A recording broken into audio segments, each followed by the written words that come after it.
एक नया गीत सुने होंगे, मेरा यार हंस रहा है बारिश की जाए। आज बारिश हंसने से नहीं, आज गुस्सा होने से बारिश हो। हाँ तो दोस्तों, आज के वीडियो में आपको एक ही वीडियो में 3 चीज कवर होने वाला है। पहला प्रिज्म, दूसरा वर्ण विक्षेपण, वर्णक्रम, और तीसरा प्राथमिक रंग, द्वितीयक रंग और पूरक रंग। सबसे पहले हम पढ़ते हैं प्रिज्म को। प्रिज्म क्या है? तो पहले प्रिज्म की परिभाषा को जानते हैं। प्रिज्म है क्या? तो किसी कोण पर झुके 2 समतल पृष्ठों के बीच के घिरे हुए पारदर्शी माध्यम को प्रिज्म कहते हैं। देखिए, ये 2 समतल पृष्ठ है, ये 2 समतल पृष्ठ है, इससे 2 समतल पृष्ठों से घिरे हुए 2 पारदर्शी माध्यम को प्रिज्म कहते हैं। 2 पारदर्शी का मतलब हुआ कि जिससे प्रकाश आर पार हो जाए। किसी कोण पर झुके 2 समतल पृष्ठों के बीच के घिरे हुए पारदर्शी माध्यम को प्रिज्म कहते हैं। अब प्रिज्म के मुख्य रूप से जो आकृति होती है, ये आकृति होती है। उसे हम क्या करते हैं, इसके एक छोटा सा टुकड़ा को काट के अलग कर लेते हैं, लेकिन प्रिज्म की मुख्य रूप से जो आकृति होती है, प्रिज्म की मुख्य रूप से आकृति ये होती है। तो आज देखते हैं आखिर प्रिज्म में होता क्या क्या। प्रिज्म में कुल 5 पृष्ठ होते हैं, यानी 5 सतह होते हैं। प्रिज्म में कुल 5 सतह होते हैं। और क्वेश्चन पूछा जाए प्रिज्म में कुल 5 सतह होते हैं, बहुत बार कंपटीशन में पूछा जाता है। तो प्रिज्म में कितने आयताकार सतह होते हैं?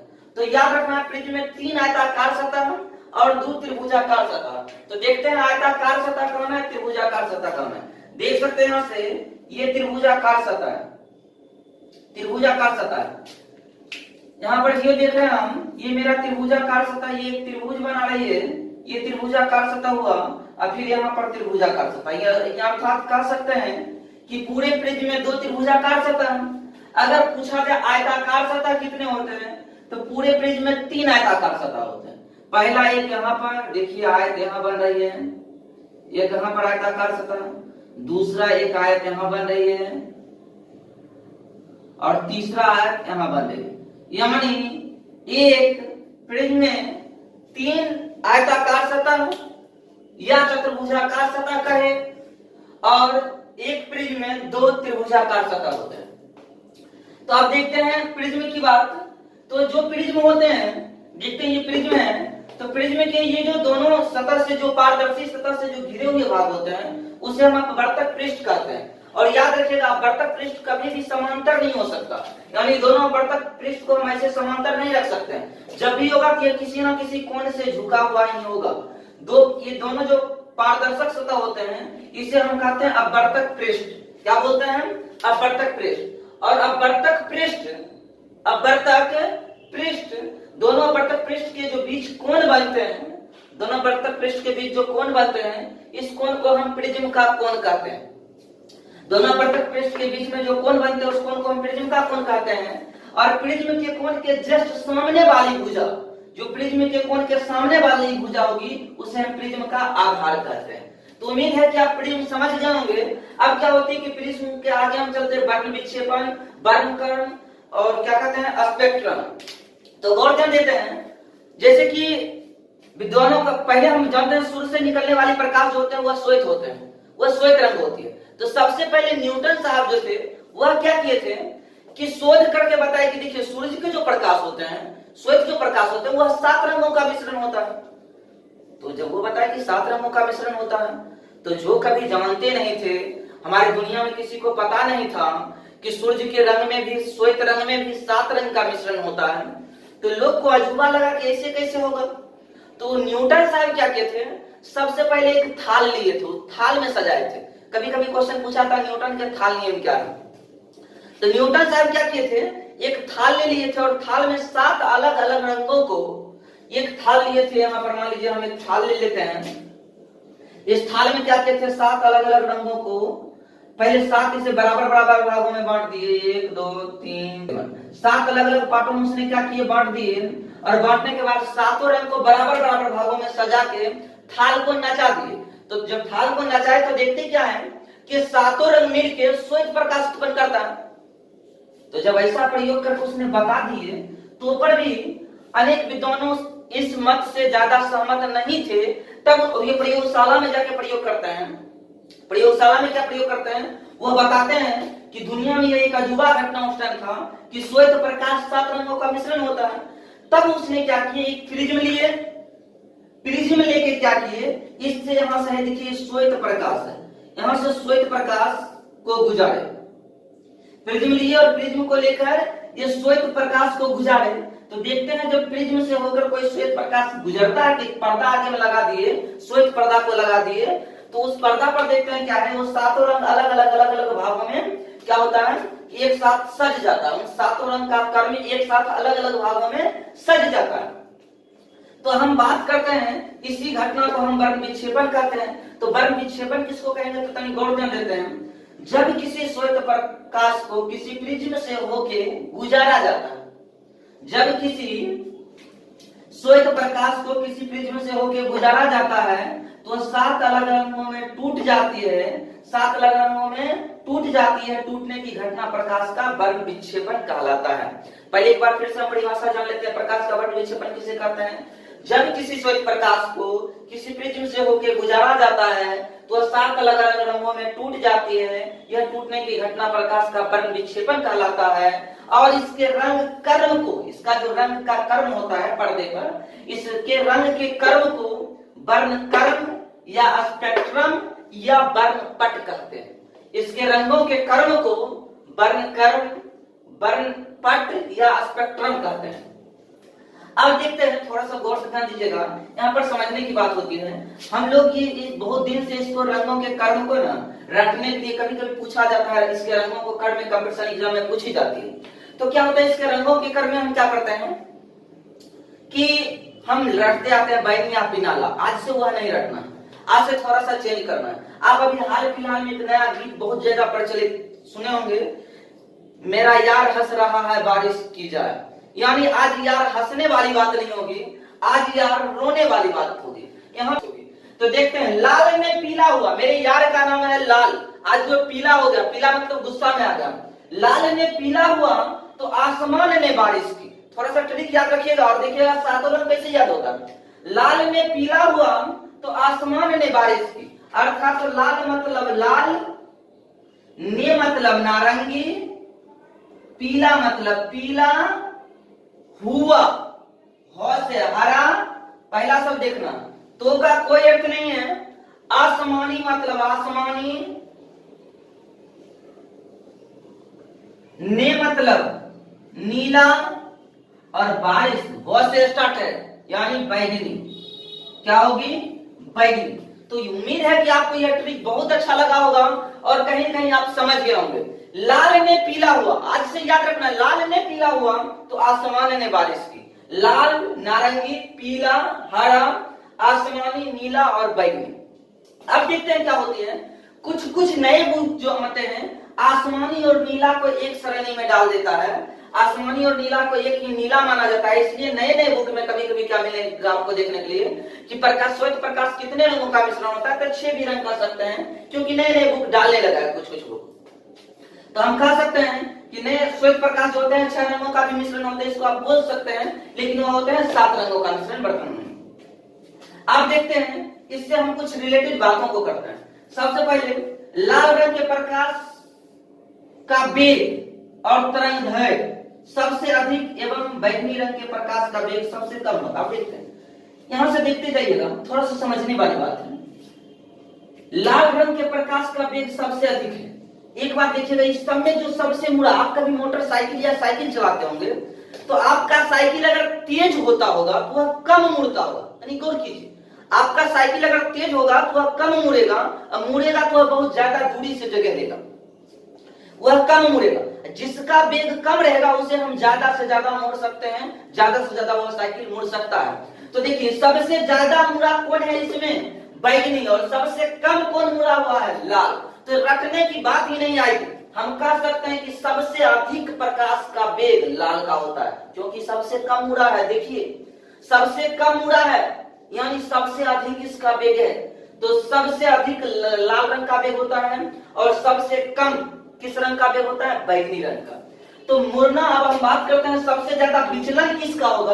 तो सबसे ज्यादा विचलन जो होता है वह लाल रंगों का होता है, सॉरी, सबसे ज्यादा विचलन बैगनी रंगों का होता है और सबसे कम विचलन लाल रंग का है। विचलन का मतलब होता है मुड़ना। देखिए सबसे ज्यादा विचलन किसका है? बैगनी का, और सबसे कम विचलन लाल का। इसके बाद बात करते हैं कि जिसका वेग सबसे अधिक है, सबसे अधिक उसका तरंग दैर्घ्य भी होता है। तो हम बात करते हैं लाल रंग का तरंग दैर्घ्य सबसे अधिक है और बैगनी रंग का तरंग दैर्घ्य सबसे कम है। लाल रंग के अगर तरंग दैर्घ्य की बात करें तो सबसे अधिक, और बैगनी रंग के तरंग दैर्घ्य की बात करें तो सबसे कम। अब बात करते हैं, आप देखते होंगे आप अपवर्तनांक बराबर सूत्र जानते होंगे, अन्य माध्यम में प्रकाश का वेग बटा निर्वात में प्रकाश का वेग बटा अन्य माध्यम में प्रकाश वेग, यानी निर्वात में प्रकाश वेग जिस माध्यम में हम चल रहे हैं उसकी प्रकाश वेग। तो सबसे ज्यादा जिसका प्रकाश का वेग होगा उसका अपवर्तनांक सबसे कम होगा, और सबसे कम जिसका अपवर्तनांक वेग होगा उसका अपवर्तनांक सबसे अधिक होगा। तो देख लेते हैं, सबसे अधिक वेग लाल का है और सबसे कम वेग बैगनी का। तो कहने का मतलब सबसे कम अपवर्तनांक लाल का और सबसे अधिक अपवर्तनांक बैगनी का होगा। हम से अगर यहाँ लिख चुके हम लाल रंग के प्रकाश का विचलन और अपवर्तनांक सबसे कम और बैगनी रंग के सबसे अधिक होता है। तो उम्मीद है आप इस बात को समझ चुके होंगे। इसके बाद क्या करते हैं, हम जो है प्राथमिक रंग, द्वितीयक रंग और पूरक रंग को पढ़ते हैं। अब देखते हैं प्राथमिक, पहले आप स्क्रीनशॉट ले सकते हैं, आप चाहे तो इसका स्क्रीनशॉट ले लीजिए, उसके बाद हम इसको क्या कर सकते हैं, मिटा सकते हैं, और फिर इधर से मिटाएंगे, फिर आप लिखते जाइएगा। तो ठीक, आप देखते हैं प्राथमिक रंग, द्वितीयक रंग तथा पूरक रंग। मस्त है, यहाँ से क्वेश्चन आना किसी भी कंपटीशन में एकदम क्वेश्चन पूछता है, इससे तो थोड़ा सा बेहतर से पढ़िएगा। 100% यहाँ से क्वेश्चन आता है, तो थोड़ा सा देखिएगा। प्राथमिक रंग किसको कहते हैं? तो प्राथमिक रंग लाल, हरा, नीला को प्राथमिक रंग कहते हैं। ये तीन ऐसे रंग होते हैं, इन 7 रंगों में 3 ऐसे रंग है जिसे हम क्या कहते हैं, लाल, हरा और नीला। इन 7 रंगों में 3 ऐसे रंग हैं, लाल, हरा और नीला, जिसे हम प्राथमिक रंग कहते हैं। और इसे प्राथमिक रंग के याद करने के लिए, प्राथमिक रंग को याद करने के लिए एक ट्रिक याद रखिएगा, जिस ट्रिक का नाम है लहनी। बस आपको याद रखना है लहनी, प्राथमिक रंग याद होगा। प्राथमिक रंग कौन कौन से हैं, एग्जाम वाले हम बोलते हैं, कंफ्यूज होते हैं, उसके लिए हमें ट्रिक याद रखना है लहनी, यानी लाल, हरा और नीला। कभी एग्जाम वाले में बोलने की संभावना ही नहीं होगी, कभी नहीं बोल सकते हैं। प्राथमिक रंग पूछेंगे, क्वेश्चन डेटा इनमें से कौन से प्राथमिक रंग नहीं है, तीनों या रहेगा, एक तो दूसरा रहेगा, तो कौन से नहीं है, या इनमें से कौन से प्राथमिक रंग है, एक ये दे देगा, 3 कोई और दे देगा। तो हमें क्या करनी है, प्राथमिक रंग कौन होते हैं, तो प्राथमिक रंग के लिए एक ट्रिक याद रखेंगे लहनी, यानी लाल, हरा और नीला रंगों को हम क्या कहते हैं, प्राथमिक रंग। अब बात हम करते हैं द्वितीयक रंगों को। तो जब 2 प्राथमिक रंगों को एक साथ मिलाया जाता है, उससे जो एक रंग का निर्माण होता है, उस रंग को हम द्वितीयक रंग कहते हैं। जब 2 प्राथमिक रंग को आपस में एक साथ मिलाया जाता है, उससे जिस रंग का निर्माण होता है उसे हम द्वितीयक रंग कहते हैं। तो देखते हैं द्वितीयक रंग किसको कहते हैं। हम परिभाषा तो शायद समझ चुके होंगे। अब देखते हैं, देखिए यहाँ पर लाल और नीला प्राथमिक रंग है, इस दोनों को मिला है, यहाँ पर एक रंग बना जिसका नाम हो गया मैजेंटा। हरा और नीला दोनों प्राथमिक रंग है, इस दोनों के मिलने से एक रंग बना जिसका नाम होगा साइना, या इसी का दूसरा नाम बोलते हैं पीकॉक नीला, बोलते हैं पीकॉक नीला। अब बात करते हैं लाल और हरा। लाल और हरा ये दोनों प्राथमिक रंग है, इससे हमें बन गया एक नया रंग जिसका नाम हम दिए पीला, यह हो गया द्वितीयक रंग। अब द्वितीयक रंग कौन कौन होते हैं, इसके लिए ट्रिक है, इसके लिए ट्रिक है, एकदम आपको कहीं दिक्कत ही नहीं होने देंगे हम साइंस में, आपको रटने की आवश्यकता ही नहीं पड़ेगी। इसके लिए ट्रिक है मजे से पी। अगर हमसे पूछा जाए कि द्वितीयक रंगों की संख्या क्या है, द्वितीयक रंग संख्या किसको क्या है, तो बोले द्वितीयक रंगों की संख्या 3 होती है, प्राथमिक रंगों की संख्या 3 होती है। द्वितीयक रंग किसे कहते हैं, या कौन कौन से द्वितीयक रंग हैं, तो द्वितीयक रंग कौन कौन है, मजे से पी, यानी मजेंटा, से साइना, साइना, और तीसरा पी मतलब पीला। मजे से पी, मजेंटा, साइना और पीला। अब देखते हैं ये तीनों रंग है जो हो गया द्वितीयक रंग।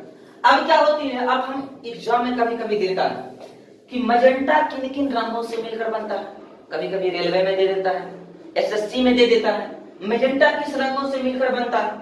तो हम उस टाइम कैसे याद रखेंगे मजेंटा किस किस रंगों से बनता हो? तो मेरी एक छोटी सी कहानी समझिएगा। दो, एक गर्लफ्रेंड और एक बॉयफ्रेंड होते हैं। गर्लफ्रेंड का नाम होता है लाला, सॉरी, गर्लफ्रेंड का नाम होता है लाली और बॉयफ्रेंड का नाम होता है लाला।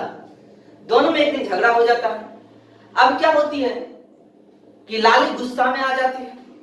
जब वो गुस्सा में आ जाती है तो लाला को सोने नहीं देती अपने पास। उससे कहती चलो तुम जाओ यहां से। अब पता चलता है वह बेचारा जाके उस जगह से कहीं दूसरी जगह सोता है। तो हम एक ट्रिक दे रहे हैं, ये पूरे के पूरे रंग कौन जैसे पूछ देगा लाल और नीला, थोड़ा सा दिल थाम कर रखिएगा। लाल और नीला से मैजेंटा बनता है, पूछेगा साइना या पीकॉक किस रंग से बनता है, तो आप क्या बोलिएगा? हरा और नीला। याद रखिएगा, आज से नहीं भूलिएगा। कैसे देख लीजिए, लाली ने मेज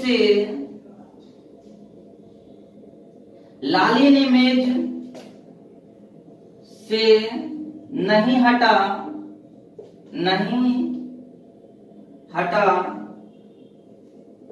सोया लाला हरा पलंग पर।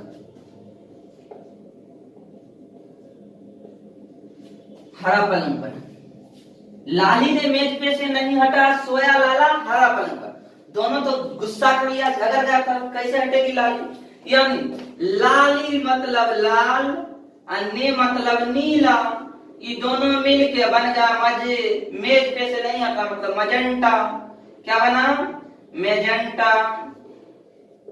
आप देखते हैं नीला नहीं, नौ से नीला और ह, सबके पहले शब्द को नहीं लेना, ह से हरा। नीला और प्लस हरा दोनों मिलके बन गया सोया मतलब साइना। क्या बन गया? साइना। नीला और हरा मिलके बन गया साइना। और लाला, सोया लाला हरा पलंग पर, यानी लाला मतलब लाल और प्लस हरा मतलब हरा, दोनों मिलकर कौन पलंग पर? सोया लाला हरा पलंग पर। तो प से मतलब पीला, इसकी प्राथमिक रंग लेना है, यानी पहला अक्षर को लेना है पीला। आप देखते हैं क्या होता है, लाल प्लस नीला मिलकर क्या बन गया? मैजेंटा। ट्रिक याद रखना है, नीला प्लस हरा मिलके क्या बन गया? साइना। और लाल प्लस हरा मिलके क्या बन गया? पीला। आप जिंदगी में कभी नहीं भूलिएगा, इस ट्रिक को याद रखिएगा किसी भी एग्जाम में। बस आपको इतना याद रखना है कि लाली ने मेज से नहीं हटा सोया लाला हरा पलंग पर। कर लीजिए पूरक रंग। पूरक रंग किसको कहते हैं? तो थोड़ा सा गौर कर लीजिएगा। पूरक रंग क्या होता है? तो देखने वाली बात है, जब दो रंगों को मिलाने से श्वेत प्रकाश उत्पन्न होता है, या दो प्रकाश को मिलाने से श्वेत प्रकाश उत्पन्न होता है, दो रंगों के प्रकाश को मिलाने से श्वेत प्रकाश उत्पन्न होता है, उसी को हम पूरक रंग कहते हैं। कौन रंग कहते हैं? पूरक रंग। अर्थात कह सकते हैं हम इसकी दूसरी भाषा में कहें, एक प्राथमिक रंग और एक द्वितीयक रंग, एक प्राथमिक रंग और एक द्वितीयक रंग को मिलाया जाए तो उसी को हम पूरक रंग कहते हैं। जैसे देखिए नीला प्लस पीला मिलके बनता है श्वेत, एक प्राथमिक रंग है, दूसरा द्वितीयक रंग है। नीला और पीला मिलके बना श्वेत। दूसरा हरा प्लस मैजेंटा, दोनों मिलकर बनता है श्वेत। देखिए एक प्राथमिक रंग, दूसरा द्वितीयक रंग। और आगे चलते हैं, लाल प्लस साइना मिलकर बनता है श्वेत रंग। इसका प्रयोग सिर्फ आप घर में नहीं कीजिएगा क्योंकि उसमें बहुत सारी अशुद्धि होती है। देखते हैं पूरक रंग किसको कहते हैं? जब दो रंगों को एक साथ मिलाया जाता है तो उससे श्वेत प्रकाश उत्पन्न होती है, इसी को हम क्या बोलते हैं? पूरक रंग। अर्थात हम ये भी कह सकते हैं एक प्राथमिक रंग और दूसरा द्वितीयक रंग को मिलाने से श्वेत प्रकाश उत्पन्न होता है, उसको हम क्या बोलेंगे? पूरक रंग। तो इसी को मिलाएंगे, तो ऐसा नहीं कि इसका हरा को पीला के साथ मिला देंगे तो श्वेत होगा, ये भूल होगी आपको। मैजेंटा को नीला के साथ मिला देंगे तो ये श्वेत होगा, ये भूल होगी आपको। ऐसा नहीं, नीला और पीला ही मिलेगा तो श्वेत होगा, इसीलिए तो पूरक कहते हैं, यानी दोनों के मिलने से श्वेत बनेगा। ऐसा नहीं कि पीला को हरा के साथ मिला देंगे तब गलत हो जाएगी। अब क्या होता है, यहाँ पर हम देख रहे थे कि लाली तो नहीं हटी, लाली तो मेज पर से नहीं हटी। अब इसको भी याद करते हैं, लाला को तो गुस्सा बढ़ गया, वो वहां से हटा और वह आत्महत्या कर लिया। और आत्महत्या करने के बाद, वह मरने के बाद उसकी आत्मा कहती है, क्या कहती है जरा सुनिएगा। उसकी आत्मा कहती है, नाप हमारी लाश, आप कभी फिल्म में सुने होंगे, मैं दुनिया तेरा छोड़ चला, वही बात ये खत्म ना, पर हमारी लाश बेचारा गुस्सा में चला दिया, आत्महत्या कर लिया। यानी नौ से नीला और प से पीला, नीला प्लस पीला बन के श्वेत बनेगा, यानी पूरा रंग आप समझ रहे हैं, श्वेत बनेगा। ह से हरा और म से मैजेंटा, हरा और मैजेंटा मिलके बनेगा श्वेत प्रकाश। और तीसरा लाल प्लस स से साइन, ये मिलके क्या बनेगा? श्वेत प्रकाश। यानी यहाँ तक मेरा पूरा क्रम भी खत्म हो गया। वीडियो अच्छा लगे तो लाइक कीजिए, सब्सक्राइब कीजिए और शेयर कीजिए। Thank you. अगले वीडियो में